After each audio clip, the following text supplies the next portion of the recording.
Sinuspinde ng 30 araw ng Land Transportation Franchising and Regulatory Board ang operasyon ng isang electric vehicle taxi matapos masangkot ang driver nito sa viral na robbery prank na ginawa kasama ang dalawang vlogger. Ayon kay LTFRB Chairman Attorney Vigor Mendoza, habang nagpapatuloy ang investigasyon, naglabas na rin ang ahensya ng show cause order laban sa operator ng taxi na Green and Smart Mobility Philippines Incorporated. Sa viral video, makikitang inihayag ng driver na may nagaganap na hold-up bago sumakay ang dalawang vlogger na nagpanggap na mga magnanakaw.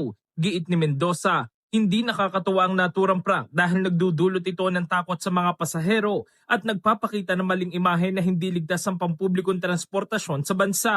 Kasabay nito, iniimbestigahan din ng LTFRB ang hiwalay na insidente kung saan dalawang taxi driver ang umano'y ng hold up sa dalawang dayuhang modelo na dumating sa Pilipinas para sa isang fashion show noong June 13.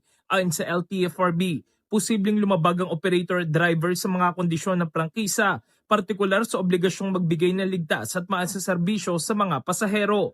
Nanawagan naman ang ahensya sa mga operator at driver ng pampublikong sasakyan na makiisa sa pagpapanumbalik ng tiwala ng publiko sa pampublikong transportasyon. In the heart of changing lives, ako si Brigada Jigo Custodio ng 105.1 Brigada News sa Manila, the Music and News Authority.